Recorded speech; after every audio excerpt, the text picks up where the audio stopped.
We are going live, Hubert Lee. We are going live. Hello, my dear good people. Oh, Richly, it's Mind Types After Dark. Do you have your little Mind Type cards? I have all of the Uh, necessary tools. oh, there you go. There you go. And I better get my tools ready. I also have a very, very good joke that I want to open with. I'll believe that maybe No, no, no. when it comes up. This one's a winner. I heard it during the week. It was a writer downer. Uh-huh, sure. Yeah. Okay. That's I'm good. I'm a little nervous, but all right. So Don't all be good. Don't be nervous. Okay, folks are joining us. Hello, everybody. Welcome, welcome. All Yep. right, Ridgely. The early bird gets the worm. So you know what? We're gonna bust out the joke. Ridgely, and this one even has a prompt. Hey, look, I mean, not my prompt, a prop. I have AI on the brain, so I said prompt instead of prop. Okay. All right, Ridgely. What's the difference between a hippo and a zippo?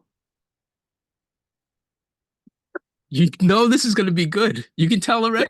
That actually sounds good already, okay? I know. What's the difference between a hippo and a zippo? What? Okay. So one's a little heavy. No, no, no. One's very, very heavy. Okay. And the other is a little lighter. Oh my God. That's just terrible. Listen, Jim is laughing, and that's all I need to see. Yeah. God. Okay, fine, man. Whatever. Right. Okay. All right. All right. All right. So we're getting all kinds of good comments over here. People are there going, it's going to be good starting early. Yeah, I Uh, know. And this is even unassisted, so I better catch up.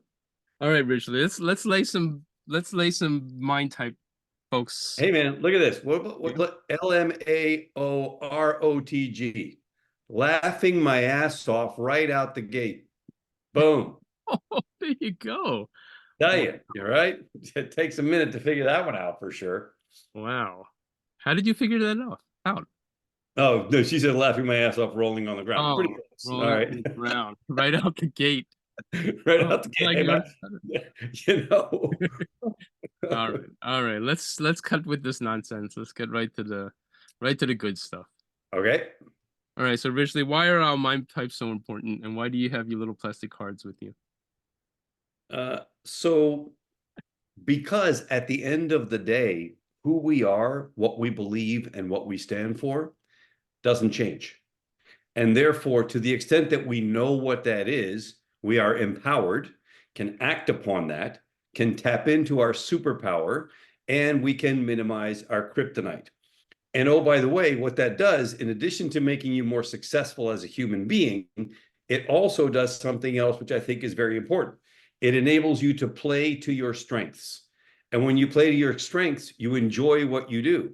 And considering how much time we spend every day, every week, every month, every year at work, probably a good idea to be playing to our strengths so that we can enjoy the process and thereby not only have a better life, but also be more successful. So there you And go. and thank you so much. And I think, and I also want to take a moment and recognize the new folks on the call. John, thanks for joining us. I see some others planning to come too, so they'll be sure to catch the replay. So it's actually fortunate, Ridgely, that we have a new group of new people joining us with the topic starting off as mind types.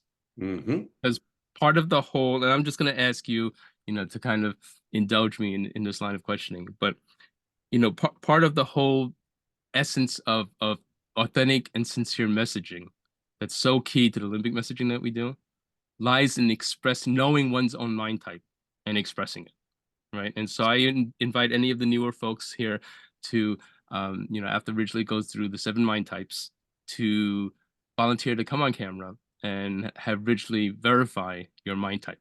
Ridgely, to my knowledge, we've never lost anybody in the process. So it's a kind of a safe process. A couple close calls, but it's been good so far.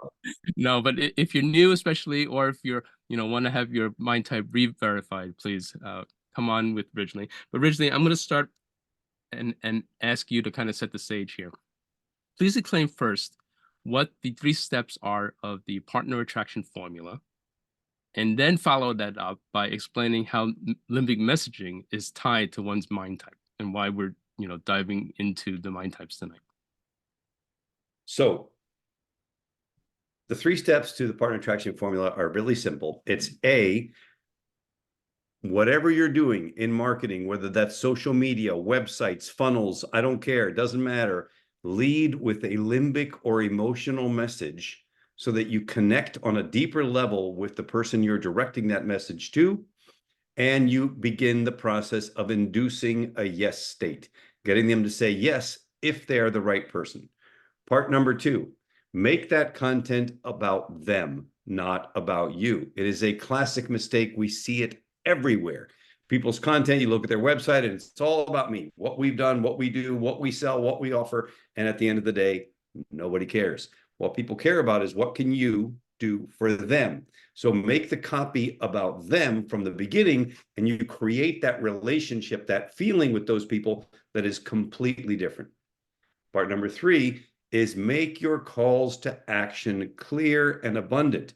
Tell people what they can do to partner with you, to join your tribe, to sign up for your list, to get a free lead magnet of some kind, to buy your product or service. If you don't make it clear how people can partner with you, they won't partner with you. And it's just that simple. And it is remarkable, the studies that are out there that literally show that 75%, 3/4 of all small businesses do not clearly tell people what to do to partner with them.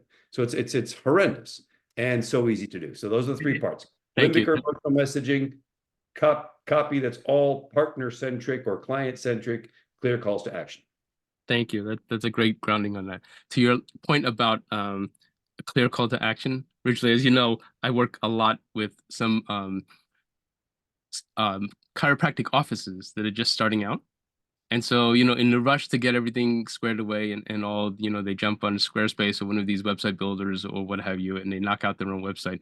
And then if they come and ask for help and I go and look at the site, originally a shocking, talking about lack of call to action, many of them actually don't have their address on their website. Can you believe that? It happens. Well, and for those people who might be saying to yourself, oh, you shouldn't have your address on there. Well, not unless you want to get ranked by Google, because if you don't have your address on there, Google is going to flat out just deny you any access to anything, and you're not going to rank. So, And not to mention that these are actual locations and chiropractic offices where people need a location page to actually look up to see where they're going. yeah, it happens all the time. 3/4 of Right. small businesses. So we are going to make sure that anyone that is in this mastermind is going to not do that, and we're going to help them to not do that. Okay, so now picking up that theme about now that we have the 3 steps of the partner attraction formula, that messaging step, how does mind types relate to that? And then I'll let you segue into introducing how many mind types there are and all the good stuff about knowing one's mind type. This is super important to understand. Authenticity is the new currency. We are bombarded by hundreds of thousands of messages on an ongoing basis. And unless you figure out a way to differentiate yourself and stand out, you're not going to stand out. You're going to be lost in the morass of communication that happens. So, what do people care about? Why does anybody do business with somebody else? What is the number one reason by far off the charts up here is trust. Trust is the number one reason. It's not the price. It's not even the quality. It's trust. Do I know, like, and trust you so that I can do business with you? How are you going to gain people's trust? By being authentic and genuine and expressing who you are to the marketplace. It's not about talking to who you think you're supposed to be talking to, because then you get 3 types of people: the good, the bad, and the ugly. We don't want the bad. We don't want the ugly. We only want the good people who resonate with what you believe. Does not mean they have to have the same beliefs. They just have to resonate with it. That has to feel good to them. So knowing who you are and what you stand for is a prerequisite to being able to create limbic or emotional messaging based on who you are and what you stand for.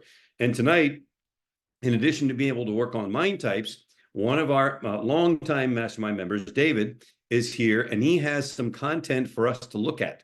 So from a website that he's working on. So we're going to A, look at the mind types, and then B, invite David to join us. We're going to look at the different messages. You're going to see how we tweak some of those, and you're going to see how when you experience a limbic message that is done properly, you don't hear it or read it. Notice the word I use. You experience it. You feel it. It feels right. It feels good. And that is going to lead you to many more sales, many more conversions, growth of your tribe, growth of the group that you're working with, and a much better business that leads to a better life. So there you go. That sounds awesome. All right, tell us about the 7 mind types, please. Okay, so if we go back to childhood, there was a time at which screaming and yelling for what you wanted stopped working. Parents, caretakers said, nope, Hubert, I'm so sorry. You don't get to scream and get what you want anymore. At which point you still had to do something to get what you need or what you want. You took some action or another. And whenever you got what you want, a tiny little filament of belief is created in that moment. So then you have another need or want, you try something different, it doesn't work. You discard that action because it didn't work. You tried another action, that didn't work either. You discard that one too. On a very primitive level, you go back to that first one and you say, let me try that again. Wow, it worked a second time. And another little filament of belief is created. It wraps around the first one. And while one or two or a few filaments of belief wrapped around each other are not going to hold up a whole hell of a lot, by the time you have hundreds and thousands of the same activity, the same action in different shades, different forms that got you the result that you wanted, it creates a giant cable wrapped around each other, holding up anything you want. And we call that your belief system. So it stands to reason that when you figure out what is that thing that works, that gets you what you want, that you repeat it over and over and over, and that creates patterns of behavior. It's why you do what you do and leads to your mind type. There are 7 different mind types. I'm going to walk through them all right now. It's always a great reminder. I find that I say things differently almost every time. So for longtime mastermind members, and I see some of our great friends are on here, like Art and Jim and Scott and Bruce and Bridget and Bill, others, welcome to all of you. Obviously, David also, who I mentioned earlier, and new members also, John, et cetera. So that's great. Welcome, welcome, welcome. It's always good to go back and hear again about these different mind types and ask yourself, do I understand them enough that I can put myself in people's shoes so that I can empathize with those people? I can connect with those people. I can make offers to those people. Because obviously, if you have something that's valuable and you're not able to offer it in a way that someone says yes and consumes it, nobody wins. When you have something that's valuable, we're going to make the assumption that everybody on here does, and you're able to offer it in a compelling way that people say yes to that offer, they take it, they consume it, they use it, they benefit from it, everybody wins. So that's why I love the expression, you want to push people in the direction that they're leaning. So if they're leaning towards you, they're leaning toward what you have, let's make sure that we do everything we can to convert them. Conversion is so critical, and that's what authentic messaging is all about. So we're going to jump right in. We're going to walk through them one at a time. No need to write anything down. You have a ton of content inside your portal. Hubert will share where all that content is in just a little while. Maybe you even want to show it, Hubie, if you want to pull it up while I'm going through this, because all of this is in there in multiple formats. Tons of stuff for you to consume and use, but I'm going to walk through them now one at a time. Number 1 is the giver. The giver is the person that loves to make a difference, add value, have an impact in all that they do. They're constantly contributing in one way or another, and their superpower is causes. So they contribute to causes. They join the PTA. They're part of the spiritual organization, or they're the people who just love to help in whatever way they can in your office, in your shop, to the point where they have great difficulty saying, No, that no word doesn't want to come out of their mouth. And their kryptonite becomes overcommitment because they say yes to too many things. And we'll talk about how to overcome kryptonites when we work with folks, depending on what their kryptonite is. All right, that's the giver, number one. Number two, the connector. The connector is the person that's all about bonds and relationships. They're the people that do what they say they're going to do. They show up when they say they're going to show up. They always honor their commitments and their promises because trust is their superpower. Trust is everything to the connector. The connector is the person that will go to great lengths to demonstrate that they can be trusted, to prove their trustworthiness, to the point where they'll do the extra and the extra and the extra and a little bit more to demonstrate that they can be trusted. And unfortunately, after that first extra that takes any one of us from being ordinary to extraordinary, all the other extras just make the connector nice. Oh, that person's so nice. They always go the extra mile and do not accomplish the objective that the connector subconsciously has of proving trustworthiness. So the kryptonite of the connector is waste. They waste a lot of energy in a direction that they think they're going because they think that the rest of the world views things just the same way a connector does, and they don't. So having that sense of self-awareness can really help with overcoming that kryptonite. Number three, the problem solver. The problem solver is the person that loves to make sense out of things. They clarify things. They simplify things. They take complex situations and sort through them and come up with options and possibilities for others. Their superpower is solutions. They're very good at coming up with solutions, and they do it super, super fast. What's the kryptonite of the problem solver? When the problem solver does not have enough data, when they don't have enough information, their brain gets mushy and they go into what we call paralysis. You may have experienced this when you see somebody who you're talking to and they get the dumb look. Like, you know that they're there, you know that they're alive. Periodically, they blink to remind you that they're alive, but there's like nobody home, nobody home. That could be a problem solver that is checked out because they don't have enough data. Problem solvers cannot function in the absence of sufficient data. Number four, the innovator. The innovator is the person that's always looking for a better way to do anything and everything.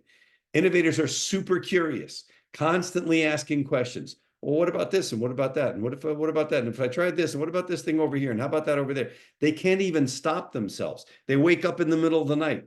What if we did, and what if we did that? And they're experts at finding better ways of doing things. They really are great at it. The challenge is that they want to change anything and everything in a quest to make it better.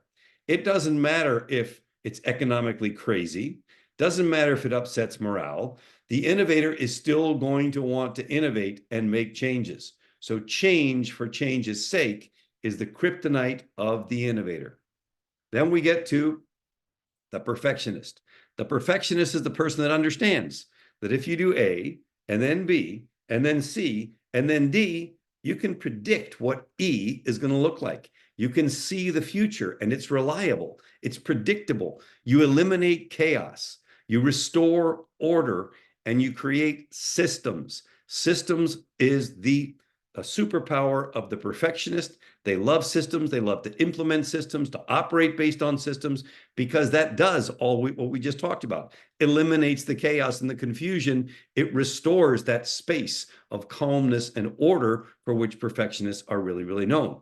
Now, what's the challenge with the perfectionist?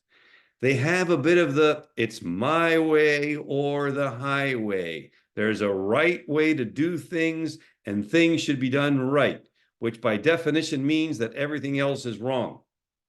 No, not true. Rigidity is the kryptonite of the perfectionist. There are always many ways to do just about anything, and even if there is a right way or a way that operates based on a system, it doesn't mean it's the only way. So rigidity is what gets in the way of the perfectionist being more open to possibilities. Number 6, the rebel. The rebel is the person that thinks differently, lives outside the box. These are the disruptors, the people who create new normals, which, by the way, to them are simply normal. The new normal to us is because it's so different and unique. To the rebel, it's like, well, different and unique is what I do. So, of course, to me, it's normal. The superpower of the rebel is challenge. They will challenge the norm. They will challenge the convention. They will challenge the status quo. What is the kryptonite of the rebel? Because they're always challenging everybody, getting in everybody's face, then what we tend to do is to push them away. We isolate them. And the kryptonite of the rebel is isolation. They end up on their own, either because others push them away or because they feel isolated because they're misunderstood in some way. And lastly, we have the master. The master is the person that loves to take things to the next level. They love to master things if they're interested in them, not necessarily if they're not interested in them.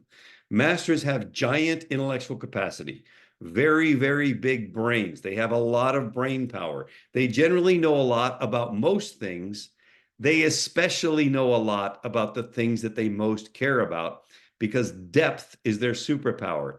They're going to take it to the next level. They're going to go deeper on the things that they really care about. And because their brains are generally bigger or more powerful than the rest of us, if they especially care about something, then they really get to know it well. What is the kryptonite of the master? The master, because of their giant intellectual capacity, tends to overcomplicate things for the rest of us. They want to go down rabbit holes and all kinds of tangents that the rest of us like, no, man, just tell me how the thing works. I don't even understand why it works that way. Just give me the short version. Give me the dope on the thing. So complexity is the kryptonite of the master.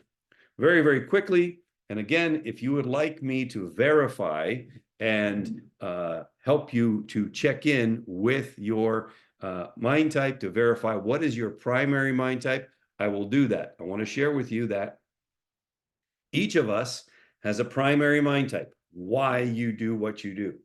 We have a secondary mind type that generally shows up in the form of how your mind type manifests.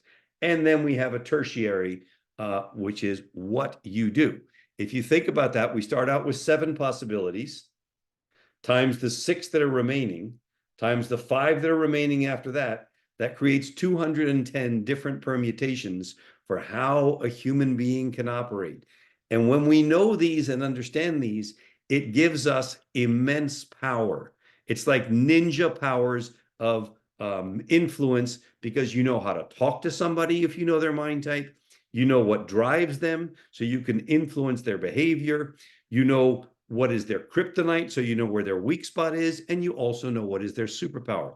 It becomes incredibly useful in all forms of business. So again, we're going to go one at a time. The giver, the person that loves to make a difference, add value, have an impact.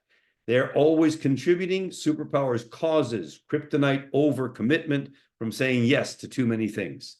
Number 2, the connector. The connector is all about bonds and relationships. Trust is their superpower. They're so determined to build that trust that they do the extra to prove it, and waste becomes their kryptonite because it doesn't work.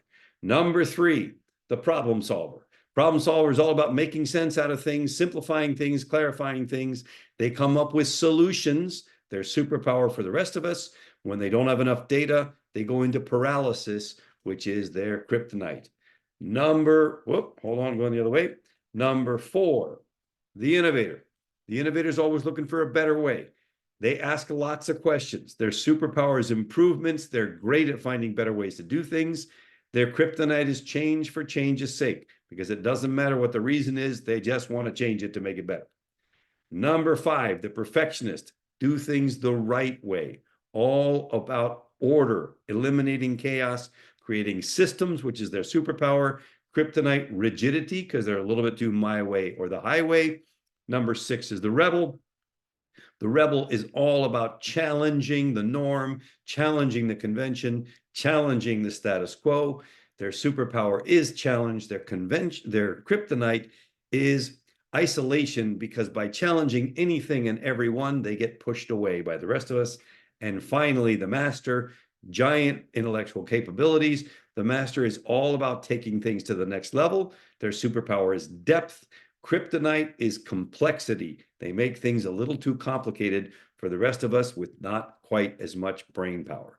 There you go, Hubert. There are the seven. What do you got to say about all that? I love it. I can't wait for more of these Mind Type After Darks so that we can dive into the power of the communication keywords relevant to each one, exploring the relationships between the mind types. So much good stuff. But originally, let me also ask you to reflect upon this because we often see people new to the concept take it a, a bit off track by thinking that on their website they need to put on messaging that then appeals to everybody's different mind types.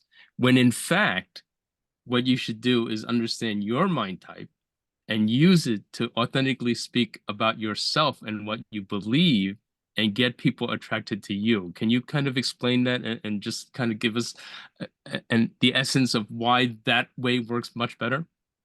It's counterintuitive because you would think, hey, on my website, I should talk to everybody. If I talk to these guys the right way and these guys the right way and these guys the right way, they're all going to be attracted to me and I'm going to do really, really well. Well, you can't. That's impossible. Because again, you cannot talk to all things, all people, all the time. Who are you looking for? Think about every relationship you have that you care about, every friendship, every close business person, the family members that you get along with and you like being with. We all have family members that we love hanging out with, and we have family members that we love them because we're supposed to. But if we only see them once a year, that'd be okay too, right? We all have those people. Well, the ones that you love and love to hang out with, and all your friends and all your relationships, what ends up happening is that the reason you have that commonality is because you resonate with each other. You have common beliefs that are the same. You get that people have this experience. Oh man, I love that Hubert guy. You know why? Because he gets me. He gets me. He understands me. How do you get there? By using limbic messaging, by issuing an invitation to someone into a belief. We believe in lasting relationships. Oh, you do? Oh, I believe in lasting relationships. Oh, this person kind of gets me. Your success matters. That's right. My success does matter. I'm glad you said that because I'm right on that same page. Because you deserve to be heard. I do deserve to be heard. And I'm glad that you're acknowledging that right now. Those are all easy things to do when you understand it, and it must be authentic to you. You can't throw a message out there of being a rebel when you're a perfectionist that just wants order. It's not going to resonate. People have a spidey sense. It's like that snake oil thing. They don't want that. People want to be with people who believe what they believe and resonate with what they resonate with. When you do that, and when you can express that, and when you can do that with empathy and connection, you have a monster edge in the marketplace. You will attract much better people, end up with a better business and a better life. When you think about Hubie, one of the things that I'm grateful for is that our mastermind members are awesome. They're just great. Because we don't attract yucky people. We just don't. And the ones that do somehow figure their way in usually are gone fairly quickly because we don't invite that. It's like, no, we're here to serve each other. This is a mastermind. Yes, we lead the mastermind, but we invite you to bring your content. And by the way, if you're brand new, the way you do that is by simply sending an email to support@partnerattractionformula.com ahead of time. Say, hey, I'd like a hot seat, and we'll put you on the hot seat. Otherwise, you can also raise your hand during the mastermind, and we'll, at the end, once we finish with the people who have raised their hand, we can bring you in. So for example, David, who's going to join us here in just a minute, raised his hand and said, hey, can I get some help on this? I said, sure, man, bring your content. Let's take a look. Let's figure it out and let's make it happen. And that's what we're going to be doing in just a few minutes. And that's available to anybody. In other words, we literally act as a fractional chief marketing officer for you and your business. because this is what we do all day long, every day. Hubert? Awesome. Um, Dr. Art originally is asking if you can go maybe a little deeper on the primary, secondary, and tertiary. Sure. And on his behalf, I'm also going to have you talk about how oftentimes your secondary, it's dependent on what your primary is. And then also maybe after you explain that, or even before, maybe to give some basis for, kind of people thinking about it, break down the percentages of the different mind types that are out in the world. Yeah, so I wouldn't even say that your secondary is dependent. I would say it's deeply related because so your primary mind type is the default setting. It's the setting that you are going to fall back to if you're not intentionally and volitionally focusing on something else. Any one of us can put on the cape of any of the mind types at any time. And I hope that we would want to understand them all so that when we need one of those other capes that is not our primary, we know to put it on. For example, my primary is the problem solver. If I see someone doing damage to somebody else, I hope that I could put the cape of the rebel on and go challenge that behavior to make a difference. If I see someone that really needs a warm moment, a tender moment, I would hope that I know how to put on the cape of the giver and show up for that person in that moment. The moment that I stop thinking about it, my primary mind type is going to default back to who I am as without thinking about it. In other words, the default setting, so to speak. So for example, me being a problem solver, I love to make sense out of things. What does that mean? That means that my secondary is the giver. I really love to make a difference for people as much as I can, as long as it makes sense. In other words, my secondary mind type runs through the filter of my primary. I am not a genuinely altruistic, let me help anybody, anytime kind of guy. If it doesn't make sense to me, I don't want to do it. So certain things, you see lots of people that need help all the time. But if it doesn't make sense, I don't want to do it. It doesn't make sense to me. That's my primary. Do I help a lot of people? Yes. I'm a spiritual leader in my community. I give a lot on an ongoing basis because it makes sense to me. The moment, even in my own spiritual community, every spiritual community has rules and guidelines and things. The ones that don't make sense to me, I don't do them even though I'm supposed to, because I'm a spiritual leader. Doesn't matter. I don't do them anyway. So there's the relationship, the dynamic between primary and secondary. Well, very seldom, very frequently, we will find that if your primary mind type is intellectual in nature, your secondary is going to be emotional in nature, or vice versa. So, for example, the first two mind types, the giver and the connector, are emotionally based mind types. The next three, the problem solver, innovator, and perfectionist, are analytically based mind types. Then you have the rebel, who's the outlier, and the master, who's a specialist. Very small number of people are masters, 2%, about 5% rebels, 10% perfectionists and innovators, 15% are problem solvers, and everybody else falls into giver or connector as their primary mind type, 20 to 30% in each, depending on the dynamic. So if you have an analytically based primary, you're likely to have an emotionally based secondary or vice versa. Hubert is a master, secondary giver. Even though he's a specialist, it's still analytically based. Ridgely's a problem solver, analytically based, secondary, also a giver. And you see that consistently across the line. Very important to recognize that because one drives the other. And once you know all this stuff about human behavior, you're much more likely to connect with people, to have great relationships with people. I honestly, I mean, I don't have bad meetings like ever. I just don't because I connect with people where they are, try to understand where they're coming from, and then act in my authentic self way in full integrity all the time, 100%, no matter what. Awesome. Excellent. That's great. Okay, I know we're going to jump to David, but also, does anybody want their mind type verified by Ridgely? Well, I Uh, want to just share one tool here real quick, mhm. and that is, Then we have a couple of questions in the chat specific about mind types as well. so here we go. Just want to share this. Obviously, everyone that is a mastermind member, you have access to all these different tools. And if you're concerned or don't know where they are, send an email, support@partnerattractionformula.com. And our outstanding wizard in charge person, Sansia, will get on the phone and show you where everything is.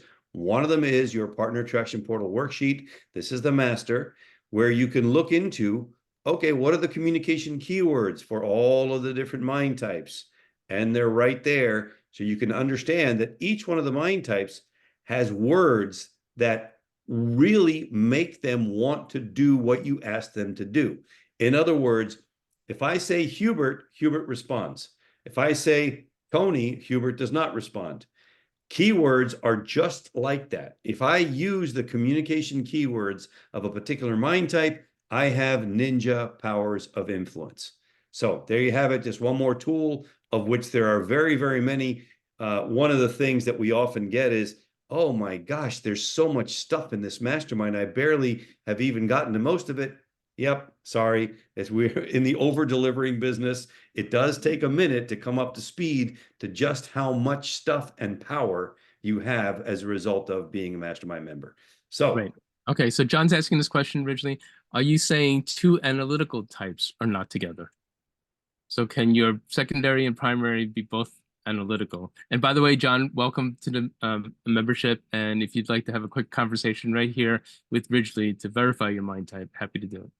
Let us. and not necessary unless you're comfortable, by the way. So you're also happy to do that one-on-one. So the answer is it can happen. It's not very common. Because if you think about when you're a child, when you're a small child, and the reasons why you do what you do are in formation, there's usually going to be a connection between the actual activity and what's behind that activity. So usually one of those is going to be logical, as in left brain, and one of those is going to be more emotional or right brain. So it makes sense that that happens.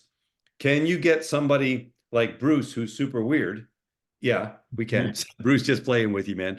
And thanks for popping that in. It is not it is not common, but it certainly can be that someone like Bruce, who's the logical intuitive, is a guy who primarily makes sense out of things, is always looking for a better way, and what he does is give a great deal. So problem solver, innovator, giver, right? So that's okay. And interestingly, Dr. Art is very similar to Bruce, except that he's a problem solver, innovator, connector. So he's also thinking, how do I make sense out of things? How do I make that process better? What do I do to make that process better so that I build trust with people? So you can see that a very similar profile, problem solver, innovator, giver, are coming from different places. And understanding that over the course of time is what we want to get to where we really understand this. So I'm going to pull up John for a second. David, we will get to that in just a moment for sure, and spend whatever time we need to make sure we get through the limbic messaging. Fortunately, I've already looked at all of it several times, so I have a bunch of ideas as always. Great. All right. And David, if you could do me a favor, could you forward that email where you had that stuff to Hubert while we're talking to John here for a second? There he is. hey, John. John, welcome to the call. You're on mute, my friend. Hey there. We'll turn the Hey. slide off behind me. No, it's Thank okay. It's all good. We can see fine. Pleasure to meet you, and welcome to the mastermind, John. Thank you. So originally, Thank you. John dropped in here in the note, says this sounds like me, problem solver, innovator. Well, let's figure that out, because a lot of times, especially at the problem solver level, when people are entrepreneurs or business leaders, we, by definition, have to solve problems. So tell me a little bit about your background, and so that I get a sense, because that happens a lot. I've been problem solving all my life. I'm a family physician. So all day long, I hear about problems and bark out solutions. That's what I do all day long. And Got I it. think I'm pretty good at it. I think I'm insightful. I'd say I like to give, but it's down on the list. Yeah, because it's I- not the natural feeling. yeah, Because I would say I'm more of an innovator than a giver, but I think, in the end of the line, I do some giving also. and a lot of times it's not as obvious as we think. So let's walk through a short exercise. What I'm going to do now, can I be transparent about the process for everybody Yeah, else's benefit? yeah. So what I'm going to do is I'm going to ask John to tell us a story or two about something that made him feel a particular way so that we tap into the limbic emotional or feeling brain as opposed to hanging out in the thinking logical space. Very straightforward. John, just tell us a story about something that happened to you at work with another person, a specific interaction that you had with somebody that made you feel successful or really good. So explaining a disease process to someone and getting them to understand what their options were, but lead them in a direction that would enable them to choose a treatment path that I've seen successful before, knowing ahead of that they're going to be resistant. Let's take a new diabetic whose sugars are way high, really needs to be on insulin, at least temporarily right now. The last thing they want to do is go on insulin, but you got to weave a storyline that makes them think that's my best choice. I can overcome the fear that I have to get started on that path. And it's a good feeling to not tell them what to do, but have them tell me that's what they want to do and make them part of the decision. And can you think of a case like that that happened recently? All day long. Okay, cool. So Yeah. pick one of those and tell me what about that particular one that you can conjure up in your mind like a video made you feel successful. Getting them to the end point where they decided, yes, that was the way they wanted to go. Just knowing them for the long time that I've taken care of them, knowing they don't want to go on any shots at all. I mean, they've expressed that in the past, but at the end of our conversation right now, they say, that's my best choice. Let's do it. Yeah. And tell me to why know that we can have a quick impact. That's my goal, to get them turned around in a short fashion so we have more options. yeah, very nice. And tell me why that's important to you. Uh, One of my favorite statements is, I'm not your mother. Um, I may know her and I may be able to give her a call, but you're the decision maker. I don't want to be the decision maker. And if I can get you to decide uh, in a thinking way, logical way that is beneficial to you, that I'm agreeable to, I think that for me is a win. I'm a see myself as a coach with people in the room, not an order giver, Yeah, because I think fantastic. there's more durability with that. Of course. And so I want to point out to everybody listening to this conversation between John and I that the descriptions, the answers that John gave us were largely analytical. If you hear the words, it wasn't, well, because they made me feel this, they made me feel that. It was, well, we did this, and I want to make sure that they're making the decision, and the way they go about that is like this, etc. So that gives us a clue that we're absolutely hanging out in that analytical space. So, great analysis, great self-analysis on your part. Now, do me a favor and forget about work for a second and tell us a second story that has nothing to do with work. So it could be friends, family, relationships, a hobby, an adventure, something fun you did, doesn't matter. But again, a specific interaction with someone outside work that made you feel successful. There is life outside work. I know there is. There is, and it typically revolves around me observing an action with someone that I can predict how the outcome's going to be. It's the same scenario with patients. trying to paint a picture that their approach is not correct, that I've got a better observation. You may not like my solution, but it's going to work. Um, I have another famous statement that I've been wrong this year sometime, um, but Now, it probably wasn't today. Now, interestingly, I want to point something out to everybody that's listening. What John just said is exactly why we know we're in the right pocket. Hey, it's the same situation as with patients, because that's what we do. We use our primary mind type over and over and over on an ongoing basis. So I have a question for you. Is it more important to you to find a better way to do things, or to figure out the way to do things? Which comes first? I would say to figure it out, to know the mechanism, the why, Mm-hmm. and then figure out how. And when somebody comes to you and they begin to tell you their symptoms, their issue, their thing that they've got going on, by the time they're about 30% of the way through the story, do you already have 3 answers for them? I may ask some more questions to test the theory that I already have. Yeah. Yeah. But Yeah. the answer is yes. You got Yes. that theory already. And I know it's correct. Yeah, It's exactly. just right. That's exactly right. And do you feel successful when you're able to make sense out of things? Eventually, because it takes a while to demonstrate that to people. It may take some trial and error on their part, or unless I misjudge the situation. And to myself, my first internal reaction is, how am I wrong looking at this? What am I missing? Right. Because then you're going back and you're trying to figure it out. Right.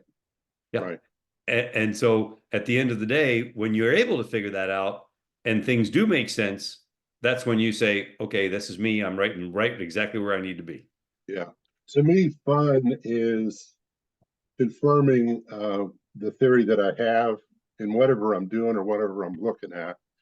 If I understand the mechanism and I test with some ideas or actions, to me the fun is proving that initial guess or initial gestalt was correct. That to me is just, that's the whole game.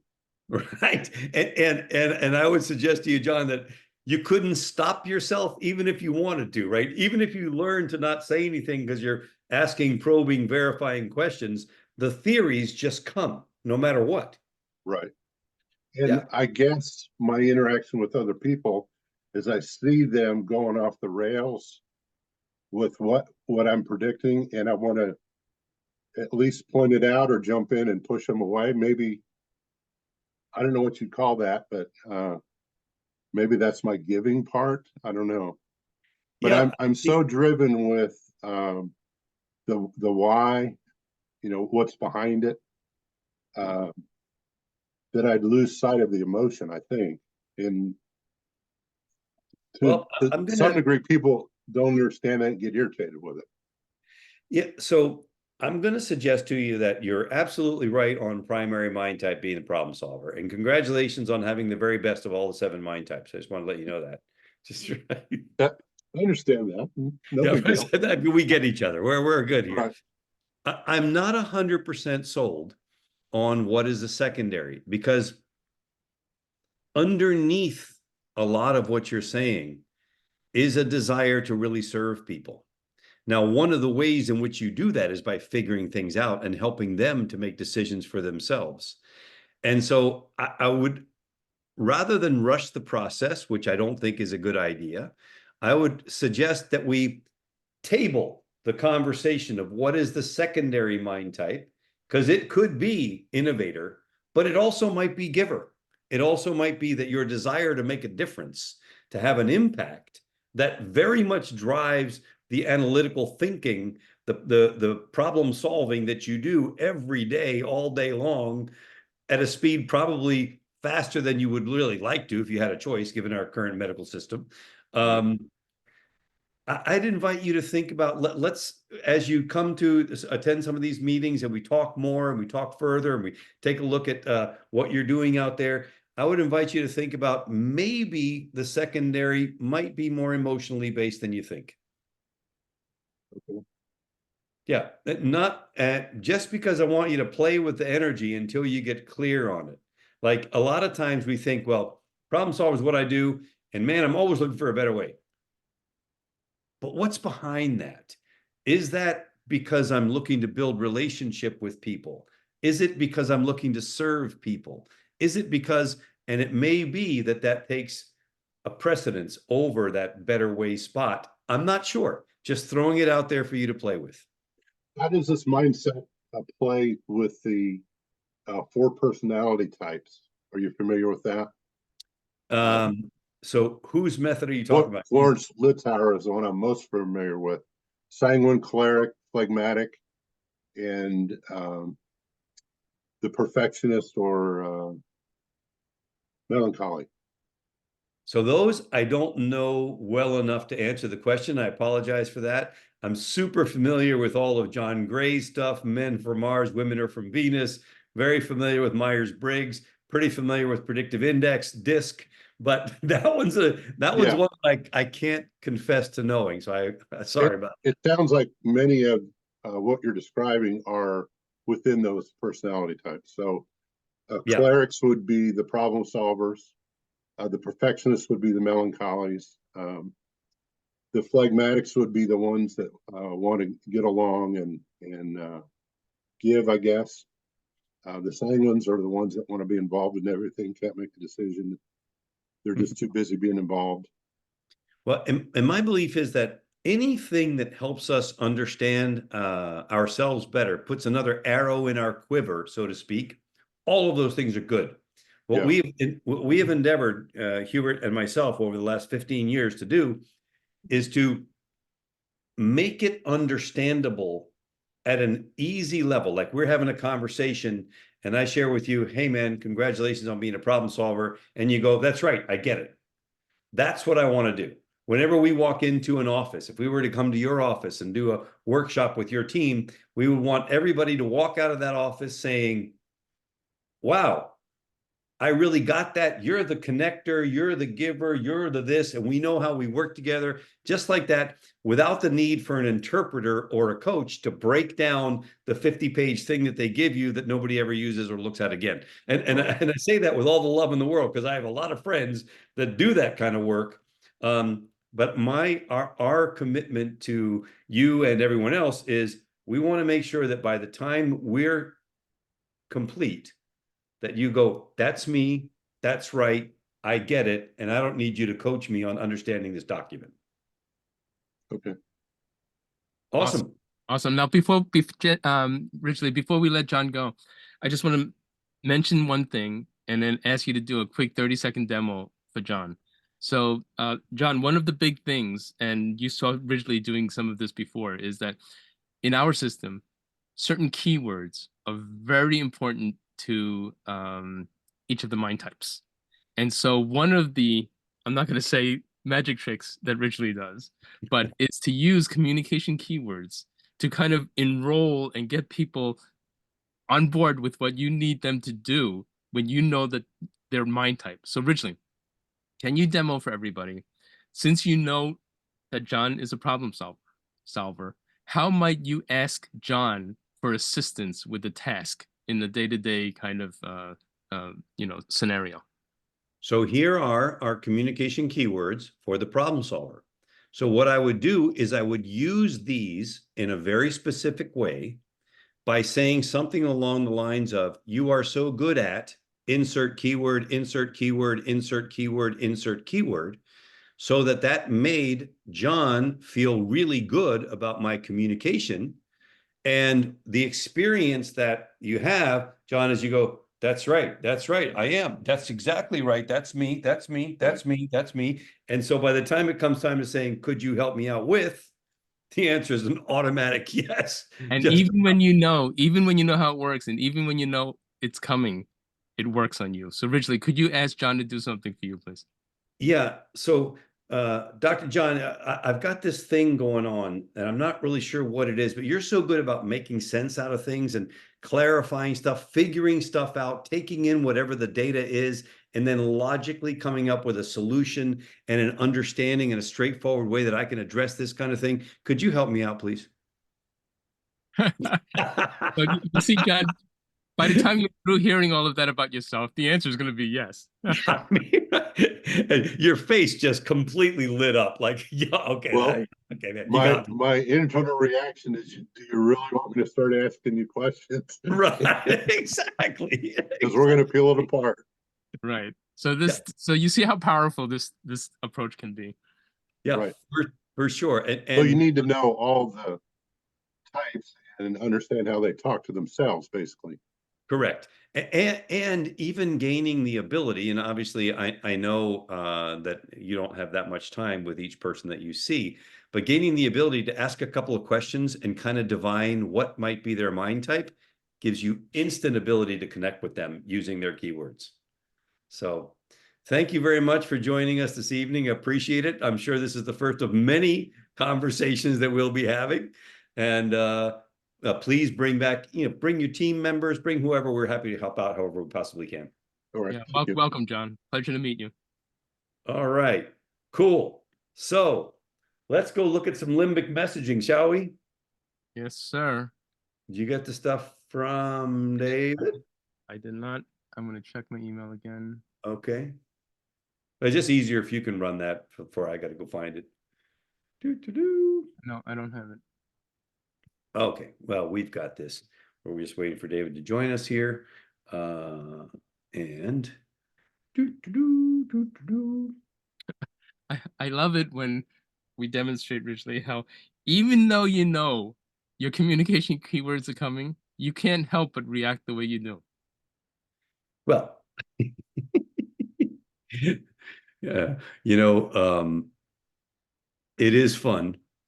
And at the same time, we know the power of it. And to be able to share that with others and help them be able to tune into it is just great. Yes. So, David, I'm not sure which of these I should be promoting, so I'm just promoting both of them. And then we have content to look at. And so obviously we understand if you've got a jam, that's fine. We are going to do what we normally do, which is stay till as long as it takes to take care of everybody. So for everybody else's benefit, you know that we always do that. So it's all good. All right. Waiting for David to join us. I have the content that we're looking at. Is it an email format that you can forward to me? Yep, Okay. I can. Here we go. There we go. Just heard you. How are you, David? I'm great. That was a great session on Mastermind. Best one I think you guys have done. Oh, nice. Really? Thank you, man. We're always trying. I think we're just getting a little wiser as we age, I think is the deal. What a lot of people might not know, you guys are so good at what you do that, like these limbic messages, I know you're going to improve them. You just have a natural thing with it. All right. That's We're kind here, right? Thank you. Here we go. Yep. Okay. So, and this is being recorded. So, David, obviously we can send you the recording, make sure you have it directly, but don't worry about having to overthink this or take a lot of notes. It's better for us to just Okay. interact. Mhm. Right? So I would the words that are flowery or that sometimes cause people to think, I would take them out. So for example, I look at Nova Heal homepage. We believe in actually healing your pain, not just temporarily relieving it. I would simplify it. We believe in healing your pain, not just relieving it. Tighten it. Because I know you are a super smart guy, and we've been together for a number of years now. And I know that sometimes compressing is what I have to do when I'm working with you and your work, Not making surprised. it a little cleaner, a little easier, right? Yeah. So again, we go down the pages. I'm just going to look at each one of these differently. You deserve more than drugs that only treat your symptoms and not the underlying problem. You could also say that. So I actually kind of like that, but you could also say it, you deserve more than drugs that treat only your symptoms, period. And make somebody think a little bit. Hubert, your thoughts on that one? Yeah, no, I agree with that because also too, that second thought about the underlying problem, I would break it out onto its own, and then you can talk about, root cause or something like that. Like there are two great thoughts here that can well stand on their own. I see where you were going by contrasting it, but I think breaking it out into the two would be more powerful. Because solving the underlying problem is what matters, I wouldn't touch. I like that one just like it is, very solid. And for those of you who are watching, obviously David's been with us for a long time, so he's quite good at coming up with stuff.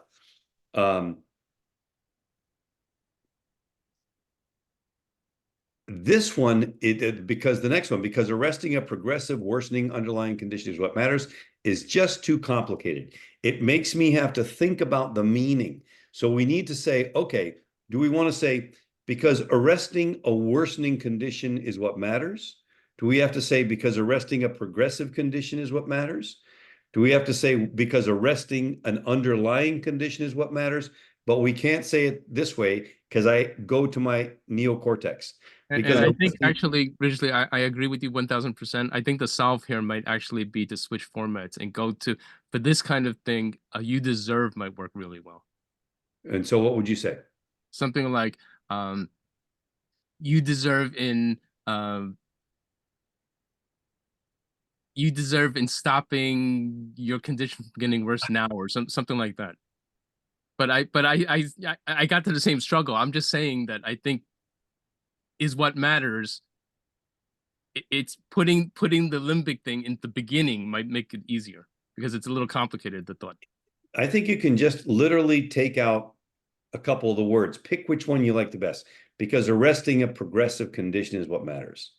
Because arresting an underlying condition is what matters. You just need one. That's all it takes. It makes it easier. Okay, got it. All right, going on to the next one. You deserve medical doctors who understand the internal workings of your body in order to really help heal it. Way too long. So whenever I see something like that, I go, okay, what are the superfluous words? Well, in order for sure is out immediately, right? You deserve, and you don't need the word medical because that's implied. So you deserve doctors who understand the internal workings of your body. And actually, you don't even need to go to the plural. I think it's more immediate if you say, you deserve a doctor who understands blah, blah, blah. Yeah. Like, whether you have one or many, it doesn't matter at that point. It's like the thought of it is that your doctor understands. You could also go the other way around. You deserve a medical doctor who understands how to really heal your body, right? You could switch the order of this. Whenever you see something long like that, if it's a limbic message, it's likely to be too long, almost always. So I too would leave off medical, because unless you're trying to make a distinction between an MD and a chiropractor or something like that, but it's diluting it a little bit.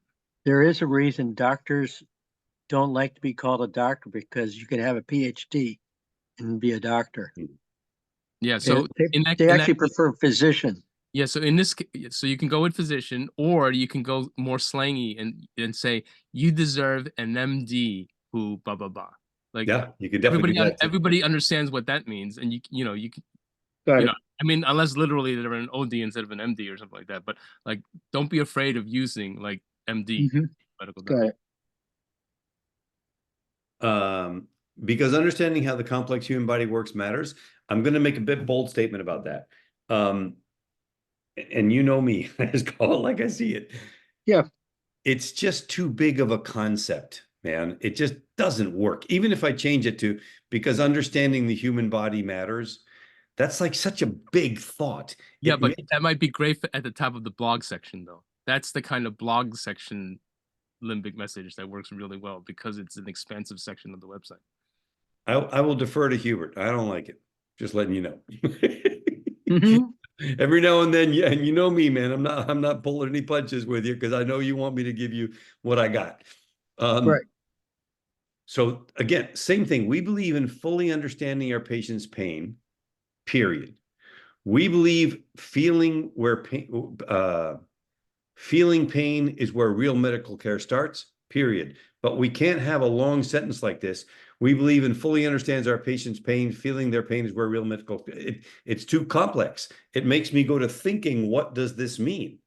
So we believe in fully understanding patient's pain, period, yes. Or even we believe in understanding our patient's pain, period.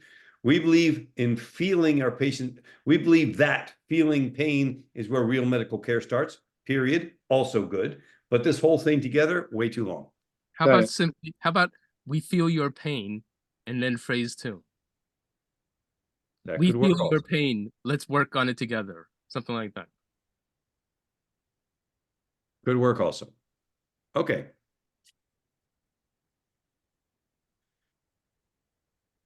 We believe in treating specific types of chronic pain from joint, spine, neuropathic conditions. Again, too complex. We believe in treating each specific type of pain, period. That's all you need. And then below can say, from joint, spine to neuropathy, whatever you have going on, we're here for you. Got it. Yeah, and I think it's even more like we believe in living pain-free.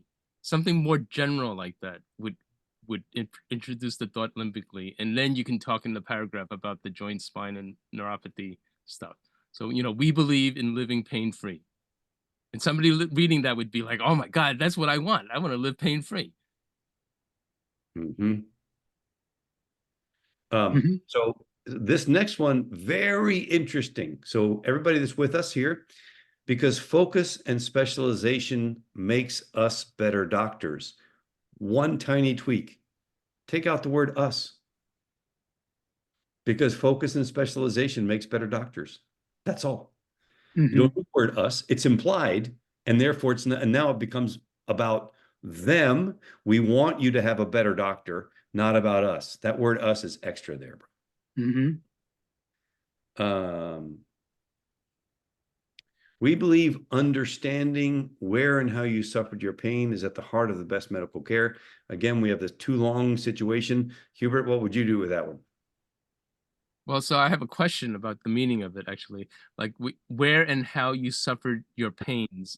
Are you talking about like how the condition started, or like what's the point of what's the meaning of that section? Well, it's just really understanding the person's pain is that's how you that's where Medicare care begins. A doctor has to diagnose the symptoms. We believe in starting by understanding your pain.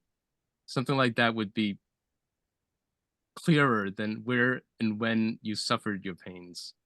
Like, we believe in understanding your pain.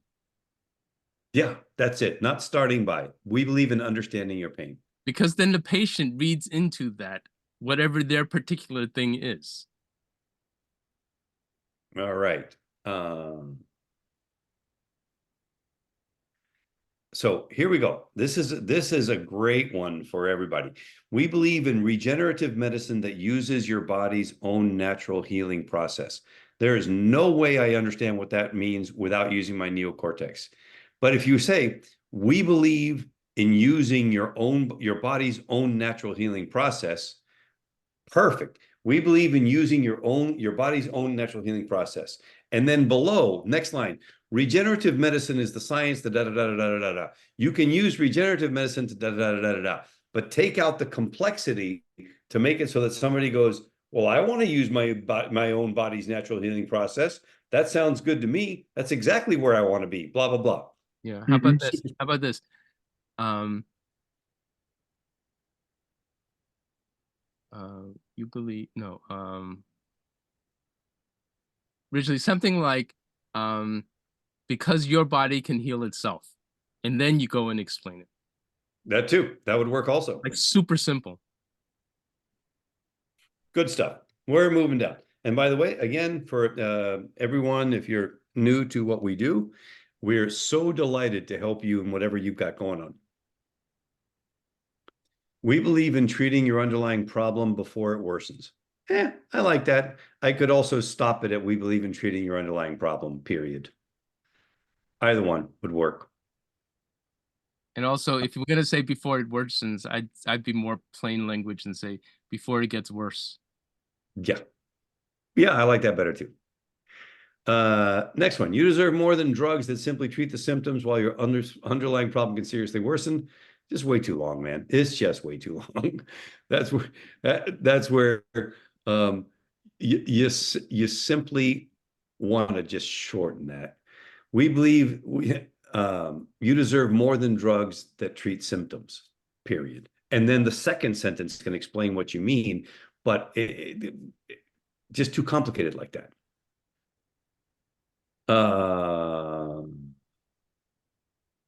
Because ending up with serious complications, life-altering mishaps, and major surgery, no. that was one of those ones where it was late at night and you were writing run-on sentences or something, David. I'm sorry, brother.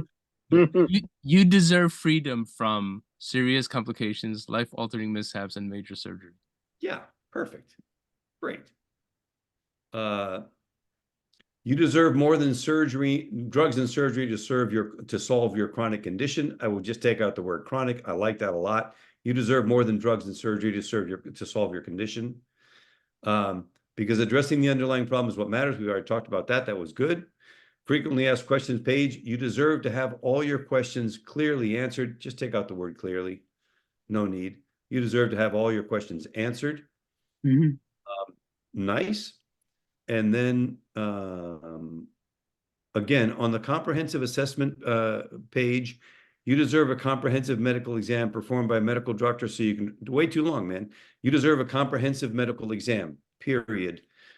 A medical doctor, a true medical doctor can tell you what treatments are right for you, but just compress it. And I know that what we're talking about, what makes me happy is that because we've been doing this together for a long time, it's always what we always challenge is getting that giant brain that you have, David, to Yeah. down. No, this is good. Yeah, but also I want to recognize too that like we did the easy part. We're doing we're moving it from 80% to 90%. David got it from 0% to 80%. So Well, kudos to you and guys. this last one I've got, and this one is legit. We believe in fully understanding our patients' pain. Yes, great. But the next one, because feeling their pain is where real medical care starts. No, fundamental error, tiny change. Everybody's going to feel it when I say it, because feeling your pain is where real medical care starts. Yep. Got it. Simple change from there to your. Mm-hmm. Big one. Get that one's like, wow, okay, cool. Yeah, Hey, and also, fabulous. yeah, that's a great one. And also take advantage of the fact that you're working with a team here. There are 3 doctors, so you might want to say things like, you deserve the full breadth of our experience and stuff like that. Like this is not just one guy in solo practice. This is a team with cumulative experience and credentials and everything else. All right. Dr. Art says, we believe in understanding your pains. Linda, thank you always for your contributions. How about eliminating your underlying problem? Yes, you deserve freedom from. She was cheering you on, David. You're doing great, David. And now even better. Awesome. No, this is fantastic. I really appreciate it, guys. Oh, sure. Come on again and again, because this is what the chat loves to do. And, this is the whole idea of the supermind and the mastermind. I mean, we're Like I said, every time you guys work with you, you add so much extra. It's like you said, just sometimes it's a one word, but you know how to nail it. Well, thank you. But, David, you've been doing the heavy lifting, so kudos to you. Well, thank you. Hey, All right, thanks man. again, Thanks. guys. Thanks so much. I And so hope- I can get a recording. How? Just the general recording, or? Yeah, it'll be automatically posted in the recording section of the membership, but I'll make sure to also ask support to, point you specifically to it. Yeah, and if you can, Hubert, ask support to also send the transcript, because that will be helpful to David. Okay, cool. Yeah, and they do post the chat as well. We can look into posting the transcripts as well. That might be an automatic thing that we turned on some stuff here. David, it's always a pleasure. It's great seeing you. All right. All right, Ridgely, we did not stack the cards. We did we spoke to a doctor and we did some medical limbic things. The I know, right? theme turned out to be unlike the hippo theme, it turned out to be a medical theme. Well, and So then and now John, of course, is saying, "Man, I need some of that messaging on my website." Like, of course, bro. Of course, that's the idea. Whatever you have, access to on your website, John. Of course, we're here to help you and to make that happen. So, cool. So welcome Richly, again. All let's right, go ahead. let's Go get ahead. back to Go this. We got to get back to the hippo thing, Richly. Enough with the limbic messages and the medical stuff. And yeah, I get your pain and everything, but Richly, what do you call a long-haired hippo? This one's easy, Rich. You're old. What? A long-haired hippo? It's a What? hippie. That was not that great. I like the first one better. Oh, Okay, the first one. just Some people join late, so I'm gonna reprise the first one. Richly, what's the difference between a hippo and a zippo? And I'm holding up my hip zippo. go ahead. Go A ahead. You're hippo good. is a hippo is very heavy, and the other is a little lighter. Yeah, a little lighter. Okay. All right. Get out of here, man. All right. Hold on. Before we leave, we are connecting again next Tuesday afternoon, 3 o'clock Eastern. Tuesday, 3 o'clock Eastern on the 16th for our next Mind Types Mastermind. Bring your content. Send us an email, support at Partner Attraction Formula. We are here to help you. That's what we do, and we look forward to it. All right, Hubert Lee. All right, Richly. No more hippo jokes next time. I'm going back to pirate I'm jokes. out. All All right. right. Good night, everybody. Arr. See you later. Bye, guys.